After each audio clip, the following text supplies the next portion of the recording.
have a quorum, is that correct? We do, yes. Okay, I think we can get started then. I want to welcome everybody. Hope everybody is well. Tonight, we're having a meeting. I'm Jean-Daniel Noland. I'm the chair of the Hell's Kitchen Clinton Land Use Committee of Manhattan Community Board 4. This is our regular committee meeting, monthly committee meeting. It is being recorded. It is being transcribed, and you can see it on the MCB4's, Manhattan Community Board 4's website, YouTube site, if you wish. This meeting, the way it's conducted, members of the public, if you're joining us, welcome. We will have a presentation tonight, and then we will take questions from the committee.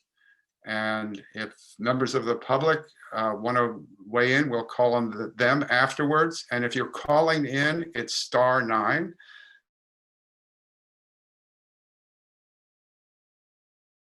That goes for members of the committee as well. So if there are no questions, I think we can sort of get started with this. We have a very important presentation tonight, and it's going to be delivered by the Clinton Housing Development Company, and it's about an application of a proposed New York State Historic District preservation. It's an application. I'm not quite sure what it's all about, but we'll get an explanation. One thing to note, Joe Resticha is a member of the board and a member of this committee, and also is the CEO of the Clinton Housing Development Corporation. So he cannot present tonight, and he cannot vote on this, but he can answer questions about, if anybody has questions, he's allowed to answer questions. So, and if you have questions, raise your hand after the presentation. I'll try to get everybody in order best I can. So without further ado, I believe Savannah Wu, welcome. Can you hear me, Savannah? Yes, can you hear me? Yes, I can hear you fine. Please, are you presenting tonight? Yes. Or explain who's presenting and take it away. Hi, so I'm presenting tonight. Janine, can you give me access to share my screen? So we don't give access just for like security purposes, but I'll share the screen and you can just let me know whenever I can switch the slides. Okay. I changed one slide, so is it possible for me to send the updated one to you? Yeah, just email me the updated one and I'll put it up. Okay. So I'm presenting today, and Lindsay from Higgins and Claysbarth will answer some questions as well.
Savannah, did you send the link yet? Yes, I just sent it. Okay.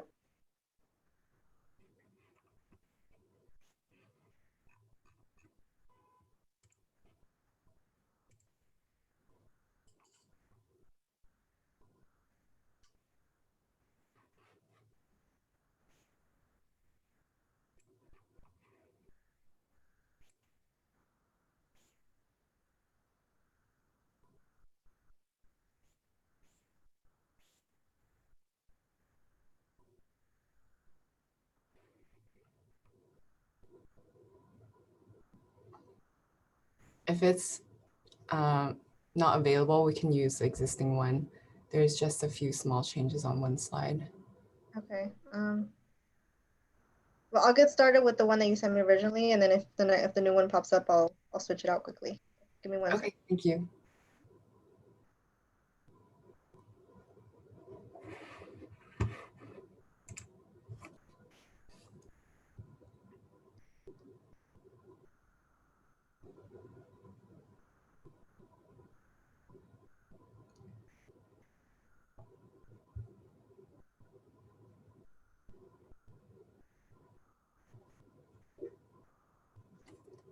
So hi everyone, I'm the community planner at CHDC, and I'm presenting on the proposed New York State Paddy's Market Historic District from 9th Ave to 35th to 40th Streets.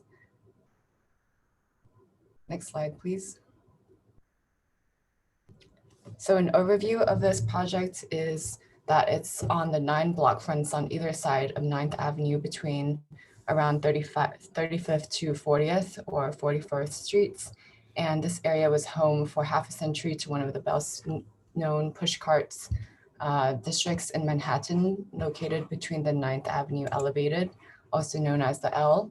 And the district would include most of the pre-law or old law tenements dating from as early as 1854 to the late 1890s. Next slide, please.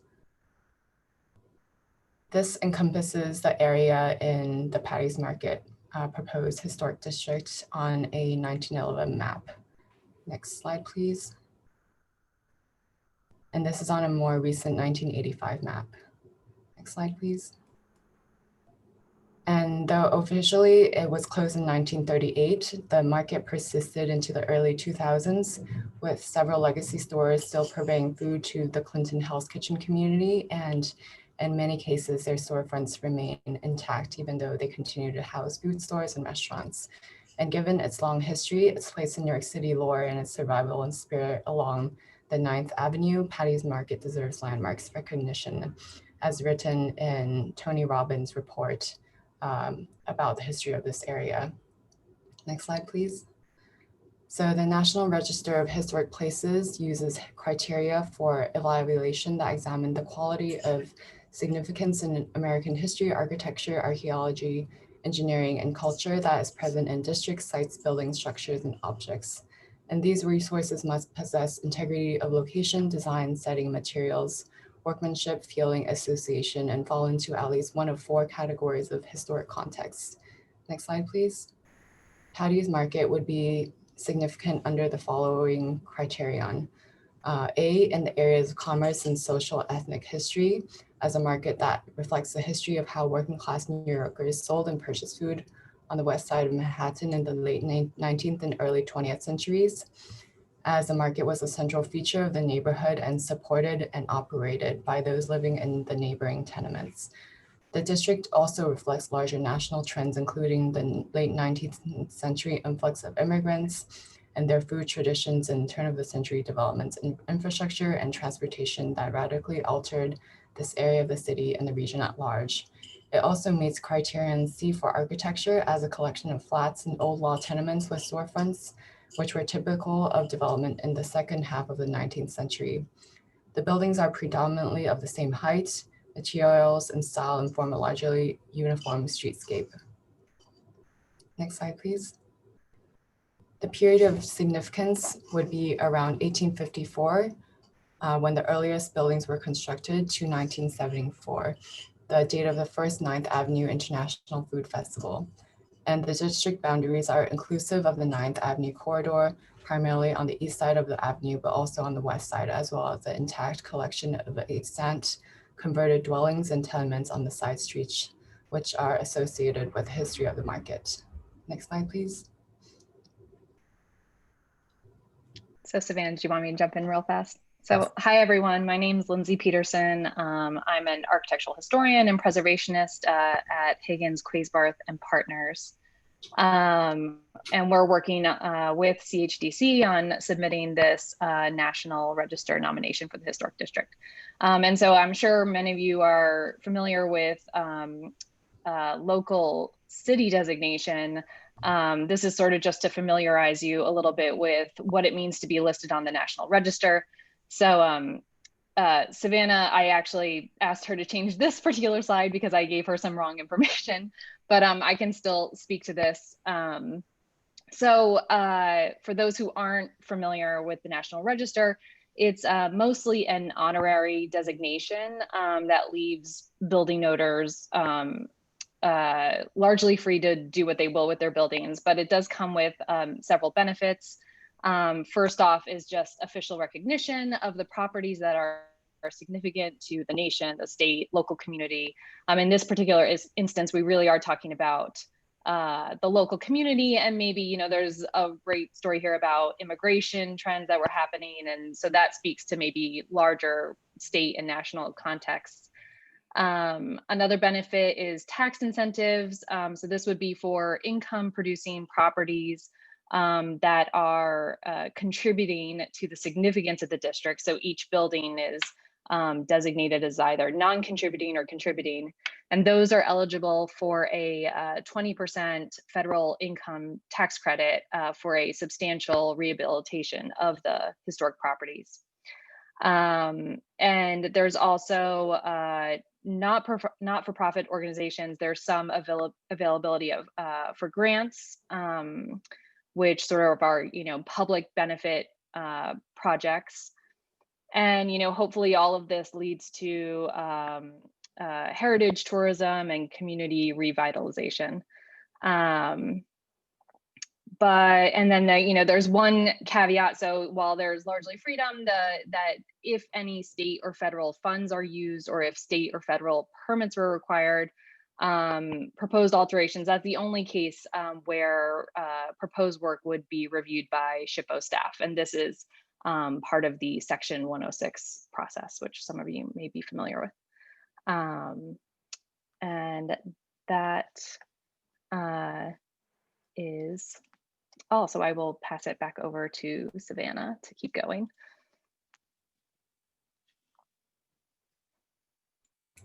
Thank you. Next slide, please. So here are some photos and illustrations that we have gathered for your viewing. This is from 1890, an illustration of the streets. Next slide, please. This is from 1899 from the New York Times. Next slide, please. This is an illustration of Paddy's Market on 9th Ave and 42nd Street from 1902. Next slide, please. And this is also from 1902, illustrating some of the vendors. Next slide, please. And this is from a half-page illustrated feature on the market in 1904 in the New York Times. Next slide, please. And in the same year, the market was also featured in the Business World in this illustration on a typical Saturday night. This is from 1917 from the New York Herald as setting an example solving the food problem. Next slide, please. This is from the Evening Post in 1921. And the captions are, "Push carts and wagons are not the only stands of the outdoor merchants. This woman who sells dry goods has established her store in a stairway leading to a basement." Next slide, please. This is Paddy's Market between the World Wars, which was converted to a city-run public market. And this was from 1930. Next slide, please. This is from 1931. Next slide, please. This is from 1932 on the east side of 9th Avenue between 38th and 39th Streets. Next slide, please. And this is 9th Avenue looking south on 38th Street from 1932. Next slide, please. And this is on 40th Street in 1934. Next slide, please. And this is from 1936. And this is 9th Ave on the east side at West 40th Street in 1937. And these photos are also on from 1937 on West 39th and 40th Streets. Next slide, please. And this is a feature from the New York Herald Tribune about the end of Paddy's Market in 1937. Next slide, please. This is the market on its last day in 1938 of July. Next slide, please. This is 34th Street on 1940. Next slide, please.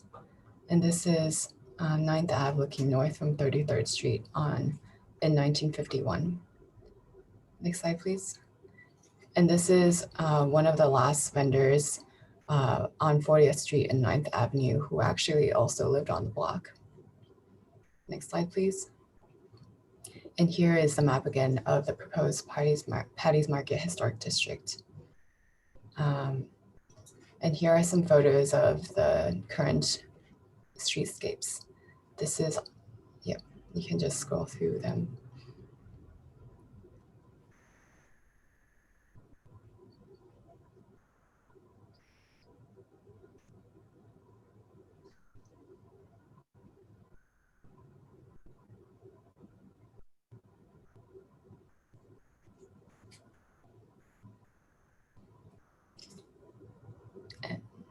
And we're open to any questions.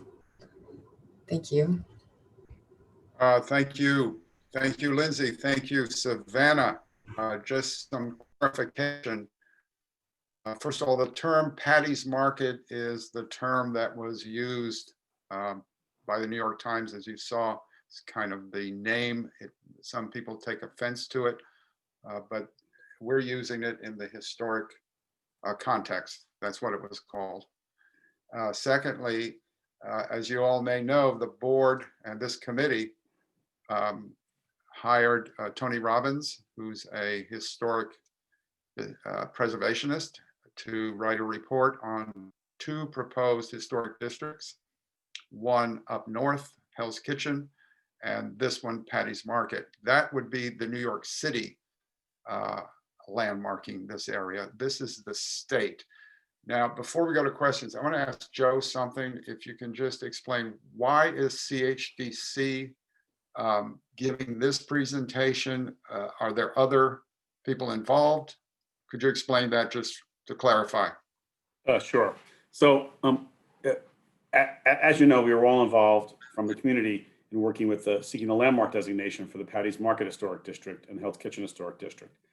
CHDC owns the buildings on the corner of 40th and 9th, where the Seabreeze Fish Market is, International Groceries, the 7 buildings on that corner.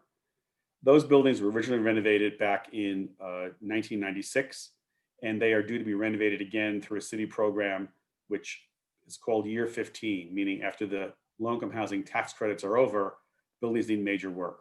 So currently we are working with those buildings to do a full renovation, to replace the windows, replace the boilers, major energy conservation. And as part of that, we need to put together financing.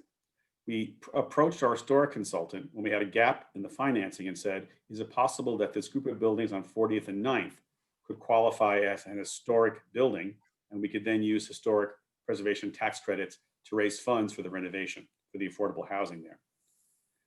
And I'll turn it over to them in a second, they went to the state, and the state actually responded back saying, what about doing a district? Because as part of our submission on 40th Street, we submitted Tony Robbins' work that had been done for the board to buttress up the argument why these buildings had historic significance. And maybe I can just turn it over to Lindsay to speak sort of what happened then. Just one question, Joe. Is this state proposed the same boundaries as the proposal for the city? A little bit wider, and Lindsay could speak as to what their work was and how they arrived at that. Okay, thanks. So the boundaries are a little bit wider than what had Tony. I think Tony had captured the corridor and then said that there was a potential area to the west of expansion. In general, I would say that the SHPO, the State Historic Preservation Office, and the National Park Service, the federal arm, are a little more inclusive and would want to see more of the historic buildings that sort of speak to the same history and context to be included. And so it's a simpler boundary to include all of them, to start to, you have to justify your boundaries.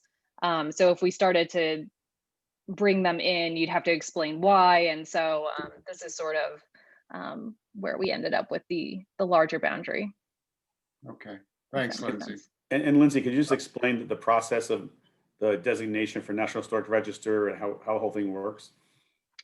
Sure. So, we're in the very early phase. We're working with what Tony wrote, obviously, but what it also involves is it's a whole document. So I'm writing descriptions for each of the buildings, compiling facts about them.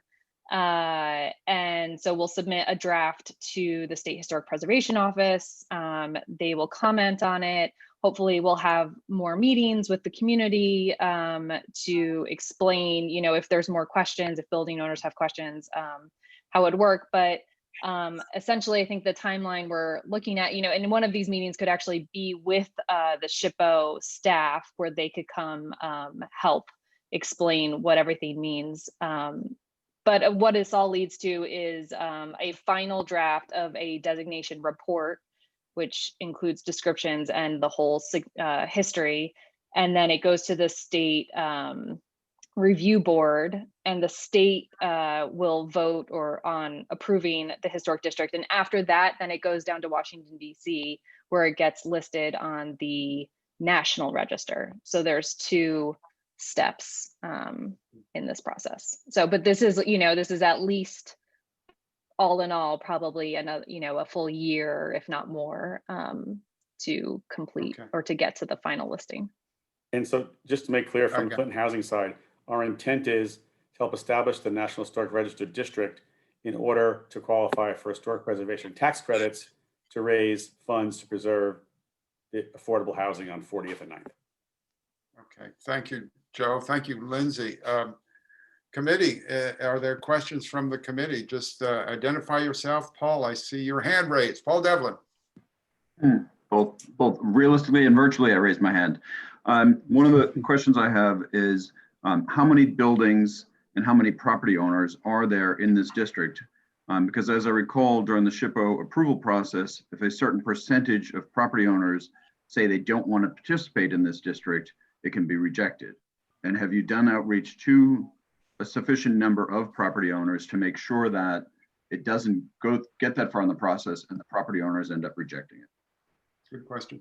Yeah, so this is our first step in the process, because the report's not even finished to be written. And part of the work we have to do is do outreach to every property owner to do that exact process you just mentioned. So we felt it was important, considering the work that Tony Robbins had done for the board, to come to the board first to discuss this and present it, and just keep on rolling it out as it gets pulled together. Thanks. Brian, and then Lindsay. Brian Sokol. Yeah, could we sort of, there's a way to think about this sort of protection against redevelopment from the Port Authority bus terminal? Good question. So I actually had this conversation earlier with Higgins and Quaysbarth.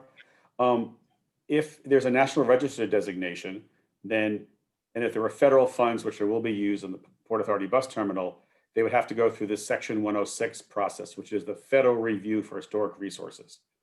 But also, I know from other projects that Clinton Housing has done, if you are adjacent to a historic resource, like the Port Authority's redevelopment will be adjacent to the historic resources, then they also have to be subject to review. So in many cases, like in our project on 53rd Street, that was adjacent to a historic building we did on the National Register, we had to show that it was not going to damage the historic building, the construction we did. So it's part and parcel of how to shape this going forward. Yes. So the answer is yes. Yes. Leslie. No, Brian asked my question, basically. Thank you. Okay. Any other questions? Yes, Dale. And then Brian. Thank you so much for the presentation. Yeah, this was, based on what we had looked at in these districts, it made sense to look at 2. And I like that. I mean, it was a little bit disconcerting because it's the designation is named after and I understand that there are like some remaining aspects of the market in place, like the fish retailer and the spice retailer. However, the market is not there. I mean, there is a corridor of food usage, but I suppose what's important is that the buildings that housed the market are extant and remain, and that building type and its predominance along an avenue is kind of the germinating, archetype or building type that allowed a market like Paddy's Market to prosper. So I think just for people who are like reviewing the proposal, to say, just to emphasize that the market as it existed at like a blocks long commercial food market may not exist in its current form, but the elements are there, the buildings that house it are there to, that kind of germinated that kind of retail environment and retail experience. So I'm broadly in favor of this pursuit. Yeah, I just wanted to note, it's shocking to me as Higgins and Quayspark has gotten further into this, based upon the Robbins report, I did not realize that some of the buildings were much older. So we've been informed some may date back to the 1840s, which is a pretty remarkable thing to have on an avenue in Manhattan. Sure is. Thank you, Dale. Brian Weber. Welcome, Brian. Well, hello. Well, I guess everyone knows that I support this. And I think it's exciting because when we started talking to Tony Robbins, his interest was primarily in Hell's Kitchen above 42nd Street. And after conversation with members such as yourself, JD, and Joe, and myself, and Dale, we encouraged him to look at the stretch of 9th Avenue and its significance within the neighborhood. And I think the one thing that I just really, and I think Lindsay talked about, that this is an honorary distinction, and it does come with tax benefits for restoration, and so it's good in that sense, but it doesn't necessarily protect any buildings from demolition. That is yet another goal that as the board we strive to create a historic district in the city of New York. So this can almost be seen as a step one. I think that if we were able to gain this recognition on a national and state level, that would help influence our pursuit of landmarking in this district, which would in fact protect buildings from demolition or historical alteration, necessitating review and public comment. So I again wholeheartedly support this. That's a great question, Brian. Just let me follow up before we get to James Wallace. Lindsay, and how does, when it comes out, influence the New York City landmarks? Are you informing them about this, or working with them, or to follow up on Brian's question? I might put that one over. My coworker, Ward Dennis, is also on this call. I do feel like they share the National Register listings with the Landmarks Commission, but I can't remember what triggers that. Yeah. Yeah. Hey, everyone. Ward Dennis. I'm a partner working with Lindsay. As part of the process that Lindsay described earlier, between the submission of the draft nomination and the State Review Board meeting, the state actually does do outreach to local governments. So in this case, the Landmarks Preservation Commission. So the commission will certainly know about it, can object if they want, but that's very rare and certainly wouldn't happen in this case. So they will be aware of it, and it does give you as Brian Weber said, a first step, a stepping stone towards that kind of advocacy, if that's what you are interested in. But Brian is right. The National Register listing, except in the cases such as Joe and Lindsay talked about with state and federal actions, which might include the Port Authority's work. Otherwise, the state and national register listing does not come with protection in the same way that a local landmarks district does. So quite often people think of them, one as the carrot and the other as the stick. And this is the carrot. Okay, thank you, Ward. James Wallace, welcome. Thank you. Great presentation. I love things historical, and this is a fascinating piece of neighborhood history, especially since I'm very familiar with that stretch. I walk down it all the time. I by and large support this. I just had a couple questions. One, I think Paul's point, which was very well taken. I understand this is the beginning of that process. I guess this question is more for Lindsay and maybe also for Joe and Savannah. While the name of the historical name is Paddy's Market, is there any reason why the application couldn't be named something a little more contemporary and let the historians, call it what they want? Because if it's named this at the application phase, isn't it likely that that's what name will be given the Just before Lindsay responds, the community board's already done this. That's the issue. Tony Robbins' report calls for a Paddy's Market Historic District. So the board's on record with that already. Understood. I mean, I'm still not sure why that constrains the applicant's ability to change the name on the application. That's all I'm saying. Like how people refer to it is another issue. It's just how the name on the application is something that people have a choice on, is it not? No. You're on mute, Lindsay. Do you have a name in mind? I mean, it could be historical market, Hell's Kitchen historical market. I mean, there's a lot of things that could be named. It's just, we all know that, I have a lot of Irish friends. I've been to Ireland and they might be mad at me if I don't say something. So I'm just saying, like, if we have the opportunity, even though our, forefathers in this city weren't as enlightened, we have this opportunity. And although, again, historically, that's what it was called, maybe it might be a good idea to reconsider the name. That's all I'm saying. Yeah, I totally understand what you're saying, and I hear you. I don't want to commit to anything, but typically SHPO and the National Park Service do ask that you use the historic name for whatever the property is.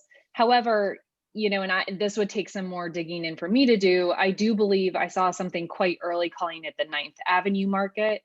And then at some point, I'm not entirely sure when, the nomenclature shifted and then it became known as Paddy's Market for quite a long time.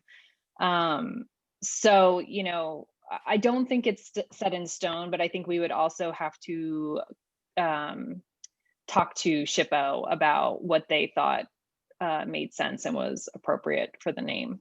And I'm highlighting. We can get back to you on that some way, James, because yeah, I understand the sensitivity, but remember my partner is Irish, and honestly, we can't forget from whence we've come in the name of being perfect. That's all. I totally hear you. And again, I agree with you. And I'm not saying that we bury the history. I'm just saying that we are the sum total of the choices we make today. And so we can make those choices today. We aren't, we're not saying it was never named Paddy's Market. It's just if it's called that on the application, and if, as Lindsay says, there are alternative names, then we can pick and choose which history we choose to memorialize today. I think we need to get back to you on that to find out. Sure, absolutely. Thank you. Thanks, James. Dale. Just really quickly to weigh in on this, I totally understand the concern about using what can be understood as a derogatory reference, ethnic reference, but I believe, having looked at this, that the history of the term is not entirely one-sided. Right. It has had multiple designations and meanings and contexts. So it wasn't ever exclusive, and words change and language changes and meaning usage changes. But I don't think it is so weighted in a derogatory side, that it's a word that we shouldn't use, you know, period. I think context is important, I guess, is what I'm saying. Right. And actually, this is what the nomination is actually all about, is context. So, you know, I feel like this is something that could be addressed, is the changing, you know, way that the name has been interpreted over time. As much as, you know, I could build that story. Lindsay, let me follow up and then ask this question to you and Ward. The cultural significance of the market, the immigrants who ran the shops, the push carts, is that part of the study you will be doing? The cultural context, the immigrant context? Yes, I mean, ideally, that would absolutely, I mean, that was what it was all about. These were very poor immigrants in Hell's Kitchen, and this was how they survived, was, you know, getting this low-cost food, selling it for what they could, and items, lots of different things. But, you know, I think that's part of the story. So what I would love to do, and this might take a few drafts to get it all the way there, but, you know, is do census research, like who was living in these buildings, directory research, what were the stores, you know, it's building this narrative, but it will absolutely be connected to, you know, immigration and how that connects to the neighborhood. And remember, it's also a celebration of the immigrants. It's a validation of all the hard work that they did to build not only the community, but the city. So I take it as a celebration. Yeah, I mean, I've told this to Joe before. My ancestors were grocers on 11th Ave, so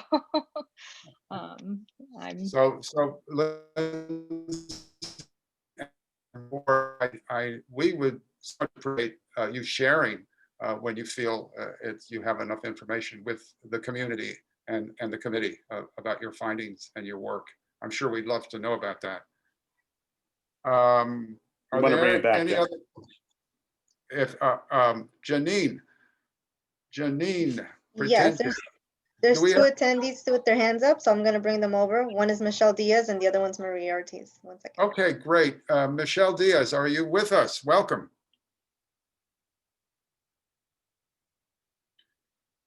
Michelle, are you there? Yeah, I just brought her over. Oh, there she is. You're on mute. Michelle, if you unmute yourself. There you go. Can you hear me? Yes, welcome, Michelle. Hi, how are you guys? I just wanted to comment about the name change of the name of the project, possibly from Paddy to 9th Avenue, etc. The thing is, and this is really in all reality, I'm half Irish.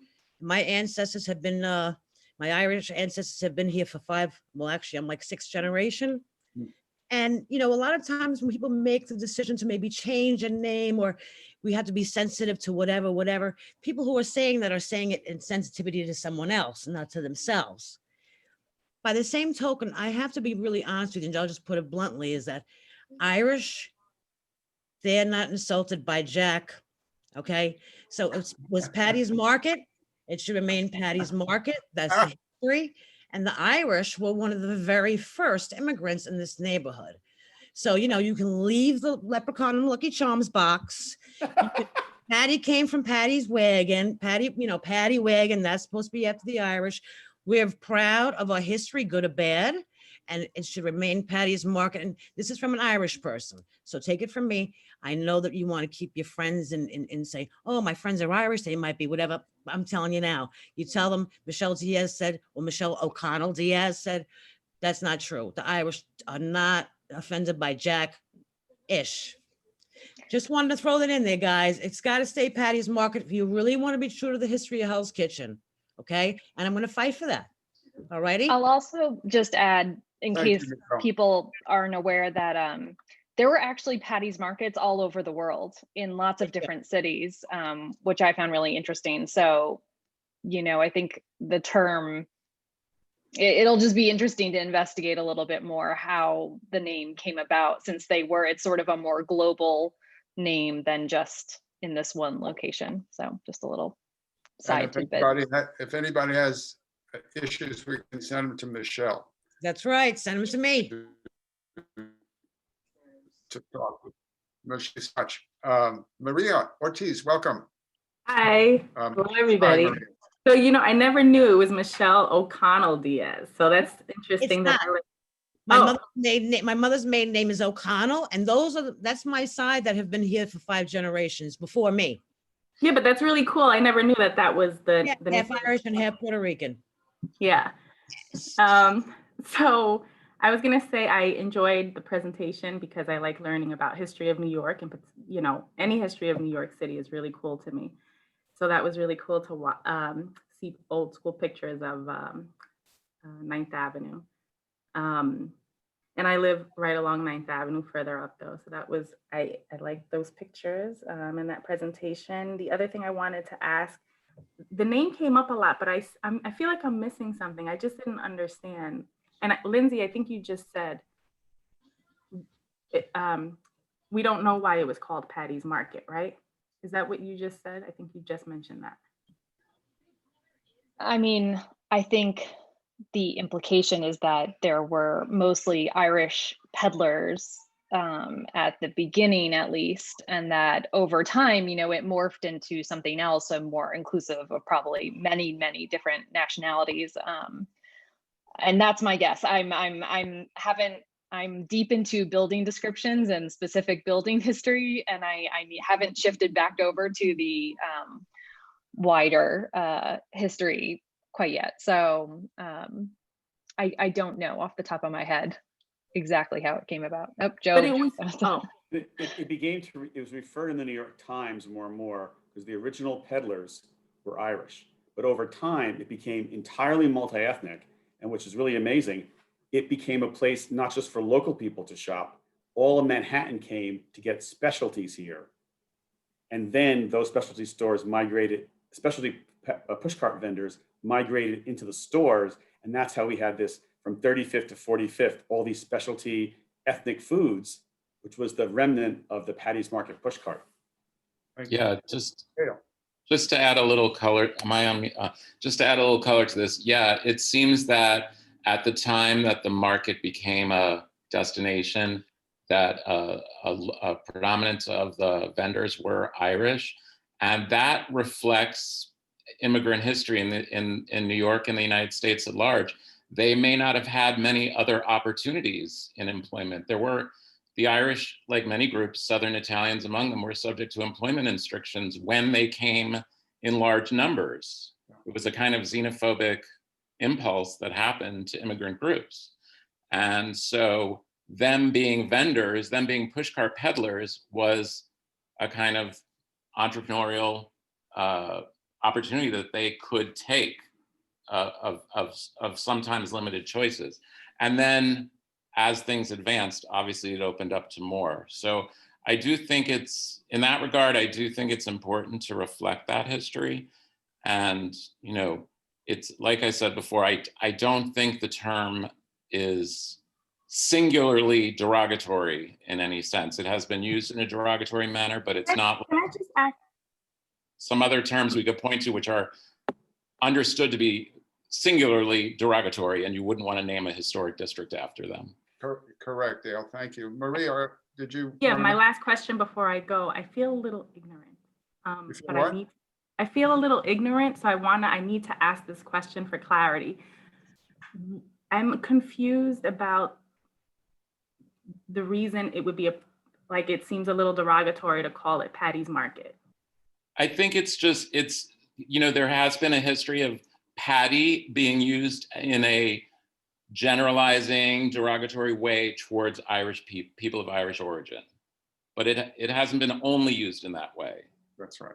If I could address that, and again, obviously, Michelle's a person of good humor, and that's fantastic. I think, as Dale points out, though, the word has a mixed history, and so while some people wouldn't be offended, some people would. And I'm not saying we whitewash or we try to endeavor to make everyone happy and be hypersensitive. What I am saying is there's a reason that we don't refer to people who are African American as Negroes. even though there's really nothing wrong with that word. It's a word, we use it for a long time. We avoid the word black. I use black still, I'm black, you know, but a lot of people, you don't use that word. So all I'm saying is we, and the people who are making the application, I'm suggesting that you consider it thoroughly and that you not take an anecdotal, you know, my anecdote or Dale's anecdote or Michelle's anecdote, and that you fully consider the best way forward. That's all I'm saying. So That's a good point. That's all. That's a good point. That's a good point, James. Thank you. Dolores, you had a question? Not a question. I'm a little concerned that we as a board are commenting on the renaming of a historic area. I think that the point that James is making is a good point, but I don't think it's for us to make that decision. I think if anything, it may be good if the Historic Society reaches out to Irish American groups across New York to get an opinion, because I don't know why we're opining on that. This is the name of the area. This is historically what the name is. And none of us should be determining if it's offensive or not. But I think if you're reaching out to those groups and you're getting opinions from them about what it may mean to their history in this city, that's a great way to consider it. I would just point out, I think when we were dealing with Tony Robbins' report on Paddy's Market, we did do some research to find out, as Dale pointed out, it is mixed. Some people are bothered, others are not. Oh, I'm sorry. I didn't mean whether or not, I'm not debating whether or not Paddy could be determined as derogatory by some people. What I'm saying is that I don't think that we, the board, should be opining on that, that there is an opportunity to reach out to the Irish American societies and other groups that this actually impacts more, and they have a history of discussing changes that have happened within their own history within the city and whether or not that is acceptable. And that may be a great way to address it. Again, when and if it happens, a great way of giving context is also in bringing in these groups that can talk to what this means to them and their own history. And if it's something that they need to address about the derogatory, that can be done by the appropriate people. Yeah, and no one here has opined on that. I totally agree with Dolores. The point is to make sure there's a full understanding of that. Thank you, everybody. Brian Weber, you had a point. Yeah. Switching subjects, I just wanted to ask about the boundaries and the extent of them. I know that it's a little bit more expansive than the potential landmarking application. I'm wondering if we could put that slide back up though. And I wanted to ask, is it worthwhile making it even more expansive, or is that something that when national and state evaluate, they tend to make the boundaries of this region a little bit more expansive? Well, I'm curious to hear which way you think it should extend. Can you put the slide back up? Yeah. Is that the last slide that was on there? Yes. Yeah. Yeah. I was thankful that you captured the buildings on the west side of 9th Avenue between 37th and 38th, because I know they're kind of dangling there on their own. So I'm glad you got them. Yeah, I just wanted to see those boundaries again because they were slightly different. I see we got all of 40th. So what I'm assuming by these boundaries is you grabbed all of the tenement buildings, but none of the loft buildings, and you're considering those as something else. Is that correct? Well, I'd have to go back and double check, but I was working. Yeah, the loft buildings don't really fit into the narrative. The narrative, the historic context we're talking about. Also, I believe they're all already listed in the Garment Center. They are historic district. So I believe we should be like abutting the boundary. Okay, yeah, I just wanted to look at that this, and I can see better now that it looks like you capture the one or two tenement buildings that are in from 9th Avenue to the east of 9th. Thanks for doing that. Yeah, there's maybe like one on 39th that one or two that were like, looked like they were in the process of being gutted, and I'd have to go. Yeah, but I think I caught everything on the side streets that looked within the the type and age and style and all of that.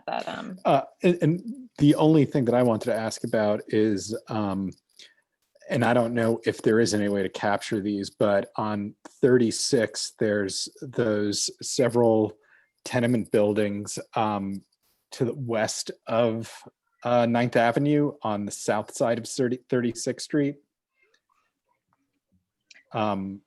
It's the one between south. 9th and Dyer. Oh, I see. 408 to 414. Yeah. Is there any way that we could capture those? Oh, wait, can someone just put the mouse over where we're talking about? 36th, you said? Yeah, 36th Street. It's just, you see that canoe shaped thing in if you go south of there, south with the mouse. So Mouse go south to your left. You're on 38th Street with the mouse right now. I'll go back. I think I see what it's not me doing this. I think I can see which tenements. It looks like there's like a dumbbell tenement over there. And it's behind where it says park. Yeah. I mean, there's just a few buildings there, but I guess, it's kind of hard to get those. Yeah, I'd have to go back and look and see what the garment district captures. And then whatever, if there's too many buildings that don't fit in between, well, there's a vacant parking lot there. That's the problem. That section of 9th Avenue looks like it was raised. Oh, sorry, I'm looking on the wrong side of the street. I see what you're talking about on the west side. I'm like west looking side. at I see what you're talking about. There's like that parking lot, and then just to the west of them, there's a group of tenement buildings there. Yeah, let me look at it and think about it a little bit. They're floating pretty far away from 9th Ave. But I will take that under consideration. Okay, thank you. And thanks for showing the slide again. Thank you, Lindsay. There we go. Yes, Dale. Just to follow up on that, I have just a general question, Lindsay. So there's a kind of overriding interest in creating in outlining a contiguous perimeter. Like once it starts to be like discrete islands, is that less compelling or less convincing?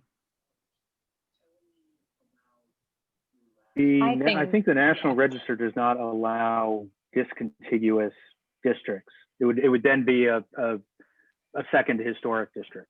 Well, I think what he's saying though if it was a block away. Is that what am I answering the well, question? there's like a parking lot in between. So there are some tenements on the side street sort of hanging out far away. I don't think it's completely, it wouldn't be discontiguous. I think you could connect it.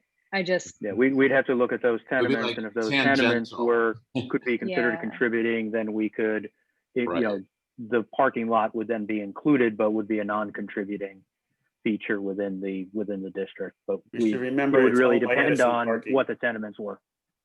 And also, like historically, I assume that the tenement type would have been prevalent on the west side of 9th Avenue, where there is now like Edison's parking lot and like the strip between 34th and 35th, 36th, 37th. That would have remember been the first map that Savannah and Lindsay showed. It showed all those buildings when they were there. So that was considered part of Paddy's market as well. I have to look to Lindsay for that. I mean, Paddy's market was, Paddy's market, basically, we're using the term as like an encapsulation of surviving resources that are left. And, I think part of the argument I'd like to make is that, these people who were living in the tenements both probably worked at the market and were associated, they're part of the same collection of buildings. Whether or not, you move further and further west, it was all considered Paddy's market. That might not. Oh no, I'm not asking for the west. I'm talking about further south on the west side of 9th, where there's now like the parking lot. There's the Edison parking lot, for instance, and then the other. Sure. Yeah, I think along 9th Avenue, it probably extended down there. If there are no more questions, I want to thank Lindsay and Ward and Savannah. JD, Christine has a question. I transferred her over. Christine, welcome, Christine. Yes, wonderful work. This is terrific. I was wondering why the buildings on the northwest corner of 38 and 9 were not included, because they are of the same type. Can you show me on the map? Janine, can we go back to the map? Can you go to the map? Yeah, 30, right up. It's 38th and 9? They're oh, included, Christine. yeah. I'm sorry. I was thinking the 37 is not there. Got it. Right. Got it. I confused with that. And the second thing is I put in the Q&A a link to a list of stores that existed between 1900 and 1937 on the avenue. And at least you have the name. I don't have picture of them, but they are the names of stores.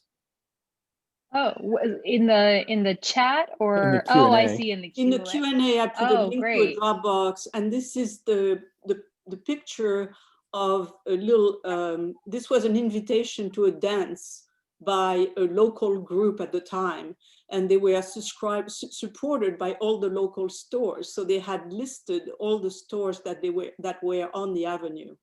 That's great. I mean, what I would like to do is for each building record as much as possible. And this is all complicated even further during the pandemic because I'm not doing the kind of research I normally do on these types of things. But I think it would be very supportive in this particular district to know the names and types of stores. So you have a bunch. Yeah, so now you gave me a bunch. So that's wonderful. Thank you so much. Sure. Very nice job. Thank you, Christine. There was a question from Katie Savage to all panelists in the chat. I used to live in that cluster of buildings on 36 between 9th and Dyer. It is now surrounded on two sides by the Lewis.